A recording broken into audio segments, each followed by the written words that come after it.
Guys welcome to the review of the movie Ustaad Bhagat Singh acted by Pawan Kalyan garu, Sreeleela గారు and రాశి ఖన్నా గారు. రివ్యూలకు వెళ్ళే ముందు తక్కువ చూపడం కారణం మన ఛానల్ సబ్స్క్రైబ్ చేసుకోకపోతే ఇప్పుడే సబ్స్క్రైబ్ చేసుకోండి. పక్కనే ఉన్న బెల్ ఐకాన్ క్లిక్ చేసి ఆల్లో పెట్టుకోండి. నా ఫర్దర్స్ మిస్ అవ్వకుండా చూడొచ్చు. చాలా మంది చూస్తున్నారు కానీ సబ్స్క్రైబ్ చేసుకోవట్లేదు. So please try to subscribe and click the bell icon also. అందరూ సబ్స్క్రైబ్ చేసుకోండి ఎవరైతే చేసుకోలేదో. హాయ్ ఫ్రెండ్స్, మీరు ఎప్పుడైనా సరే 5,000 రూపాయల ప్రొడక్ట్ 250 రూపాయలకు రావడానికి గమనించారా? లేదు కదా. కానీ అమెజాన్, ఫ్లిప్కార్ట్ లాంటి కంపెనీస్ ఏం చేస్తూ ఉంటాయంటే కొన్ని గోల్డెన్ హవర్స్ టైంలో మెగా డీల్స్ ఇస్తూ ఉంటాయి. ఆ డీల్స్ టైంలో ఒక్కొక్క ప్రొడక్ట్ మీద 90% నుంచి 95% వరకు డిస్కౌంట్ అయితే ఉంటుంది. అయితే ఈ డీల్స్ కోసం మీరు కాన్స్టెంట్గా ఆ యాప్స్ చెక్ చేస్తూ ఉండలేదు కదా. కానీ మీకోసం నేను వాటన్నిటిని కూడా కాన్స్టెంట్గా చెక్ చేస్తూ ఉంటాను. అండ్ దాంట్లో ఎప్పుడు ఏ డీల్ పెట్టినా కూడా ఇమీడియట్గా మీకు ఆ ప్రొడక్ట్ని అయితే షేర్ చేస్తాను. మీరు ఇమీడియట్గా ప్రొడక్ట్ని పర్చేస్ చేయొచ్చు దాని నుంచే. అండ్ అంతేకాదు కొన్ని ఎక్స్ట్రాడినరీ ప్రొడక్ట్స్ ఉంటాయి, వాటిని మీరు బయట ఎక్కడ కూడా చూడరు. వాటి గురించి కూడా నేను మీకు షేర్ చేస్తాను. మీరు సింపుల్గా చేయాల్సింది ఒకటే, కింద డిస్క్రిప్షన్లో మన టెలిగ్రామ్ ఛానల్ లింక్, మన వాట్సాప్ ఛానల్ లింక్, మన ఇన్స్టా బ్రాడ్కాస్ట్ ఛానల్ లింక్ ఉంటాయి. వీటిలో మీరు ఏ యాప్ ఎక్కువగా వాడతారో ఆ యాప్కి సంబంధించిన లింక్ మీద క్లిక్ చేసి ఆ యాప్లో ఉన్న మన ఛానల్ని ఫాలో అవ్వండి. దాంట్లో రెగ్యులర్గా చాలా ప్రొడక్ట్స్ అయితే మీకు అప్డేట్ అవుతూ ఉంటాయి. అండ్ ఆ ప్రొడక్ట్స్లో మీకు ఏది నచ్చినట్టయితే దాన్ని మీరు కొనుగోలు చేయొచ్చు వెంటనే. సో డిస్క్రిప్షన్లో లింక్స్ ఉన్నాయి, వెంటనే ఫాలో అవ్వండి. అండ్ ఇంకా ఉస్తాద్ భగత్ సింగ్ సినిమా గురించి చెప్పాలంటే it's a okay to decent regular commercial entertainer. బేసిక్గా ఫ్యాన్స్కి బాగా నచ్చేటటువంటి సినిమా ఇది. ఎందుకంటే ఫ్యాన్ స్టఫ్ చాలా అంటే చాలా ఎక్కువ ఉంది. అండ్ ఇది ప్యూర్లీ పవన్ కళ్యాణ్ గారి వన్ మ్యాన్ షో అని చెప్పొచ్చు. బికాజ్ అటు డ్యాన్స్ పరంగా కానీ, లేదంటే అక్కడక్కడ వర్కౌట్ అయిన కామెడీ పరంగా కానీ, అండ్ వీటన్నిటిని కూడా పవన్ కళ్యాణ్ గారే లీడ్ చేశారు మొత్తం. అండ్ యాక్షన్ బ్లాక్స్ ఎలాగో చెప్పాల్సిన అవసరం లేదు. అందులో అవుట్ రైట్ పవన్ కళ్యాణ్ గారి స్టామినా అంతా కనబడుతూ ఉంటుంది మనకి. ఆ మాస్, ఆ యాక్షన్ అదంతా కూడా. సో అక్కడంతా కూడా పర్ఫెక్ట్. సో ఓవరాల్గా మొత్తం అంతా కూడా ఇంకా పవన్ కళ్యాణ్ గారు వన్ మ్యాన్ షోని. సో ఫ్యాన్స్కి అందుకే బీభత్సంగా ఎక్కుతాయి కొన్ని కంటెంట్స్. సో ఎస్పెషల్లీ ఫస్ట్ హాఫ్లో ఉన్న కొన్ని సీన్స్ కానీ, సెకండ్ హాఫ్లో ఉన్న కొన్ని పాటలు కానీ, ఒక ఓల్డ్ సాంగ్, ఇవన్నీ కూడా చాలా బాగా ఎక్కుతాయి. ఇవన్నీ కూడా బాగా అనిపిస్తుంది ఫ్యాన్స్కి అయితే మాత్రం. ఫ్యాన్స్ బాగా ఎంజాయ్ చేస్తారు. సో అంటే మోస్ట్ ఆఫ్ ద మూవీని కానీ కంప్లీట్గా 100% అని కూడా చెప్పను నేను. బికాజ్ కొన్ని చోట్ల మరీ ఫ్లాట్గా వెళ్తుంది సినిమా. సో అందువల్ల ఫ్యాన్స్ కూడా 100% ఎంజాయ్ చేస్తారు అని కూడా చెప్పలేం. కానీ బట్ డెఫినెట్గా ఫ్యాన్స్కి హై ఇచ్చే మూమెంట్స్ అయితే గట్టిగానే ఉన్నాయి. బట్ ఇంకా అదర్ దాన్ పవన్ కళ్యాణ్ గారు ఏవైతే కథ, స్క్రీన్ ప్లే అవి ఏవైతే ఉంటాయో అవి చాలా రెగ్యులర్గా ఉంటాయి, చాలా రెగ్యులర్ ఫార్మాట్లో ఉంటాయి. సో కథ కూడా కొత్తదేం కాదు, ఒక టిపికల్ కమర్షియల్ ఫార్మాట్కి కావాల్సిన కైండ్ ఆఫ్ కథే. సో దాని ప్రెజెంటేషన్ కూడా ఏమి డిఫరెంట్గా ఉండదు, నార్మల్గా క్యాజువల్గానే ఉంటుంది. బట్ హైలైట్ ఏంటంటే సెకండ్ హాఫ్ నుంచి పోనీ వేరే రకంగా ఉంటుందేమో అనుకున్నాం. ఎందుకంటే ఇంటర్వెల్ వరకు ఒక పాయింట్ వచ్చింది, సరే ఓకే, అప్పటి నుంచి ఒక రివిలేషన్ ఉంటుంది, సరే ఓకే బాగానే ఉందిలే, సరే చూద్దాం సెకండ్ హాఫ్ని ఎలా ముందు తీసుకెళ్తారు అనుకుంటే సెకండ్ హాఫ్ని ఇంకో ట్రాక్తో నింపారు. సో ఫస్ట్ హాఫ్ ఒక హీరోయిన్, సెకండ్ హాఫ్ ఒక హీరోయిన్ అన్న కాన్సెప్ట్ పెట్టారు. సో అది మరీ రెగ్యులర్ టెంప్లెట్లోకి వెళ్ళిపోయింది అక్కడ ఇంకేకంగా. సో అక్కడ పాట వస్తుంది, ఒక పాట, ఒక ఓల్డ్ సాంగ్, ఆ పాట మంచి వైపు ఉంటుంది, అంతా బాగుంది. కానీ యా ఏమో ఓవరాల్గా కాన్సెప్ట్, కథ, స్క్రీన్ ప్లే, మెయిన్గా స్క్రీన్ ప్లే చాలా అంటే చాలా రెగ్యులర్గా ఉన్న ఫీలింగ్ అయితే కలిగిందనమాట. అది వచ్చిన ప్రాబ్లం అంతా కూడా. సో మెయిన్ కథ ఏదైతే ఉందో అదైతే కొంచెం డిసప్పాయింట్ చేసింది. మెయిన్ తమన్ గారి బ్యాక్గ్రౌండ్ మ్యూజిక్ కూడా దీనికి ఎందుకో అంత సెట్ అయిన ఫీలింగ్ రాలే. ఒక 2-3 సీన్స్లో మాత్రం బ్యాక్గ్రౌండ్ మ్యూజిక్ ఓకే పర్ఫెక్ట్గా సింక్ అయింది, మంచి ఇంపాక్ట్ ఇస్తుంది అన్న ఫీలింగ్ ఉంది. బట్ మోస్ట్ ఆఫ్ ద సీన్స్కి ఏంటంటే మ్యూజిక్ ఓవర్ డామినేట్ చేసిన ఫీలింగ్ అయితే కలుగుతుంది. ఏమో దేవిశ్రీ గారి మ్యూజిక్కే బెటర్ ఏమో ఈ సినిమాకి, ఈ జోనర్ సినిమాకి అన్న ఫీలింగే కలిగింది ఓవరాల్గా. సో అది మిస్ అయింది. ఓవరాల్గా తెలుస్తూ ఉంటుంది అనమాట. మోస్ట్ ఆఫ్ ద మూవీలో అలా అనిపిస్తూ ఉంటుంది. సో అది ప్రాబ్లం. సో ఓవరాల్గా మూవీ అయితే మాత్రం ఒక okay to decent regular commercial entertainer. So commercial elements కొన్ని బాగా వర్కౌట్ అవుతాయి, అక్కడక్కడ ఫన్ వర్కౌట్ అవుతుంది, 1 or 2 సీన్స్లో ఎమోషన్ బాగానే వర్కౌట్ అవుతుంది. తర్వాత ఇంకా పవన్ కళ్యాణ్ గారి కోసం ఏవైతే డైలాగ్స్ రాసుకున్నారో అవి నెక్స్ట్ లెవెల్ అని చెప్పొచ్చు. పవన్ కళ్యాణ్ గారి కోసమనే కాదు, ఓవరాల్గా క్యారెక్టరైజేషన్లు ఏవైతే డైలాగ్స్ రాసుకున్నారో అవన్నీ కూడా చాలా అంటే చాలా బాగా రాసుకున్నారు డైలాగ్స్ అయితే మాత్రం. సో వాటి పరంగా కూడా మంచి వర్కే జరిగింది. సో ఓకే కొన్ని ఎలిమెంట్స్ బాగానే ఉంటాయి. సో అక్కడక్కడ కొన్ని ఎలిమెంట్స్ ఇప్పుడు దేక్లేంగే చాలా పవన్ కళ్యాణ్ గారి డ్యాన్స్ అదంతా కూడా చాలా బాగా అనిపిస్తుంది. తర్వాత ఓల్డ్ సాంగ్ కూడా అది రీమిక్స్ కాదు, రీయూజ్ అంతే, మళ్ళీ వాడారు. సో అది బాగా అనిపిస్తుంది మొత్తం అదంతా కూడా.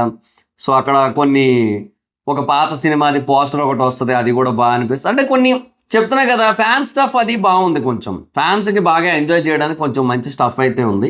But other than that if you watch it as a regular audience, but అది కొంచెం ఏంటంటే బాగా రెగ్యులర్ కమర్షియల్ ఎంటర్టైనర్ అన్న ఫీలింగే కలుగుతుంది అనమాట. సో అది వచ్చిన ప్రాబ్లం అంతా కూడా. సో మనకి కథలో కానీ స్క్రీన్ ప్లేలో కానీ అది కొత్తగా అయితే అనిపించదు, కొత్తదనం కనిపించదు. సో మధ్యలో ఒక పాటను వాడిన విధానం కూడా బాగుంటుంది. So songs are nice, BGMs are okay okay. Thaman garu ఇంకొంచెం ఓజీ రేంజ్ అవుట్పుట్ ఎక్స్పెక్ట్ చేశారు, ఎందుకంటే ఓజీ తర్వాత ఇమీడియట్గా మళ్ళీ తమన్ గారు బ్యాక్గ్రౌండ్ మ్యూజిక్ రావడం కదా. సో ఆ లెవెల్లో ఎక్స్పెక్టేషన్స్ ఉంటాయి, బట్ అవేం పెట్టుకోవద్దు, అలా ఏం లేదు. సో తమన్ గారు రెగ్యులర్గా ఎలాగైతే కొంచెం సీన్స్ని డామినేట్ చేస్తుంటారు తన బీజిఎంతో, కొంచెం హెవీ బీట్స్తో, అలాగే ఉంది మోస్ట్ ఆఫ్ ద సీన్స్. కొన్ని సీన్స్లో మాత్రమే సింక్ అయింది మ్యూజిక్ అయితే. సో అది వచ్చిన ప్రాబ్లం అనమాట. సో ఓవరాల్గా మూవీ అయితే it's okay to decent regular commercial entertainer.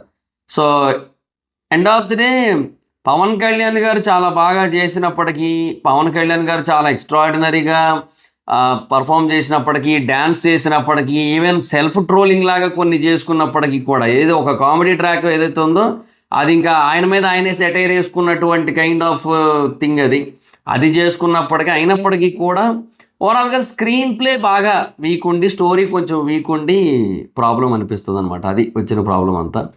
So అందువల్ల అలా అనిపిస్తుంది, okay to decent regular commercial entertainer అని చెప్పి. అండ్ ఇంకా యాక్టర్స్ పర్ఫార్మెన్స్ విషయానికి వచ్చినట్టయితే అందరూ బాగా చేశారు. పవన్ కళ్యాణ్ గారి కోసం చెప్పక్కర్లేదు, ఆ గ్రేస్ కానీ ఆ వైబ్ కానీ మొత్తం అంతా నెక్స్ట్ లెవెల్ ఉంటుంది పవన్ కళ్యాణ్ గారి స్క్రీన్ మీద కనిపించినంత సేపు కూడా. అండ్ రాశిఖన్నా గారు ఉన్నంత వరకు ఓకే, ఆవిడ రోల్కి ఒక ప్రాపర్ ఎండింగ్ కూడా ఏమీ లేదు, ఏదో ఉన్నారన్నట్టే ఉన్నారు. శ్రీలీల గారికి అన్ఎక్స్పెక్టెడ్ ఎండింగ్ ఉంటుంది, ఓకే అదొక ఎండింగ్. సో శ్రీలీల గారి విషయంలోనే ఒక కన్సర్న్ ఏంటంటే, డైరెక్టర్స్ ఎవ్వరు ఆవిడ్ని తీసుకున్నా కూడా ఆ టైప్ రోల్సే ఎందుకు ఇవ్వాలనుకుంటున్నారు అనేది నాకు అర్థం కావట్లే. ఆ క్యూట్, స్మార్ట్, చార్మింగ్ ఈ టైప్ రోల్సే ఎందుకు ఇవ్వాలనుకుంటున్నారు, ఇంకా వేరే ఏమీ ఆవిడ చేయలేరని వీళ్ళు ఫిక్స్ అయిపోయి అవి ఇవ్వట్లేదా, ఏం అర్థం కాలేదు నాకు అసలు. అదొకటి అనిపించిందంటే ఆవిడ రోల్ మధ్యలో చూస్తున్నాను సేపు కూడా. సో అదొక్క క్వశ్చన్ వెంటాడింది నన్ను అయితే చాలాసేపు తర్వాత, ఒక 10-15 నిమిషాలు, అంటే ఆ రోల్ తర్వాత అనమాట. అది అట్లా మొదలైన తర్వాత, ఆ క్యారెక్టర్ అలా చేస్తున్న తర్వాత ఏమో మరి. అండ్ ఇంకా రావు రమేష్ గారు, తర్వాత విలన్ కూడా చాలా రెగ్యులర్గా అనిపిస్తారు, అది ఒకటి ఉంది. సో కొంచెం అదే అంటున్నా కదా, మిగతా యాక్టర్స్ అందరూ బాగానే చేశారు, బట్ ఆ స్క్రీన్ ప్లే అదంతా ఇలా ఉండడం వల్ల చాలా రెగ్యులర్గా అనిపిస్తుంది. అండ్ ఇంకా తర్వాత డైరెక్షన్ విషయానికి వచ్చినట్టయితే హరీష్ శంకర్ గారు కూడా కేవలం పవన్ కళ్యాణ్ గారి కోసం అన్నట్టుగానే అనిపిస్తుంది తప్పిస్తే, జనరల్గా ఆయన ఎక్కువగా ఫోకస్ చేసి ఇంట్రెస్టెడ్గా కథ మీద ఫోకస్ పెట్టి అది రాసిన ఫీలింగ్ అయితే కలగలేదు. సో డైరెక్షన్ పరంగా కానీ వాటి పరంగా కానీ. సో అదనమాట కాన్సెప్ట్. ఇది థియరీ రీమేకా కాదా అనేది మరి నాకు తెలియదు, ఎందుకంటే నేను థియరీ చూడలేదు, నేను ఒరిజినల్ థియరీ చూడలేదు నేను. సో నాకు ఐడియా లేదు రీమేకా కాదా అనేది. బట్ ఇఫ్ ఇన్ కేస్ మీకు ఒకవేళ థియరీ చూసి మీరు చూసినట్టయితే చెప్పండి కింద కామెంట్ సెక్షన్లో, అది రీమేక్ అనిపిస్తుందా కాదా అని. నాకైతే మోస్ట్లీ స్ట్రైట్గా ఈయన రాసినట్టే అనిపించింది, బట్ చాలా రెగ్యులర్గా రాసిన ఫీలింగే కలిగింది నాకైతే మాత్రం. సో అది మరి నాకు అనిపించింది అయితే. అండ్ ఇంకా సాంగ్స్ అండ్ బీజిఎం విషయానికి వచ్చినట్టయితే సాంగ్స్ అయితే బాగున్నాయి. అండ్ బీజిఎమ్స్ ఓకే చెప్పా కదా, అది కొంచెం అక్కడ ఒక 2-3 సీన్లో బాగా అనిపిస్తుంది తప్పిస్తే, ఓవరాల్గా మొత్తం మూవీలో అయితే మ్యూజిక్ ఓవర్ డామినేట్ అయిపోయి ఎక్కడో కొంచెం డిస్టర్బెన్స్ లాగే అనిపిస్తుంది, అది వచ్చిన ప్రాబ్లం. సో అది ఈ సిచ్యువేషన్. సో ఓవరాల్గా మూవీ అయితే it's okay to decent regular commercial entertainer.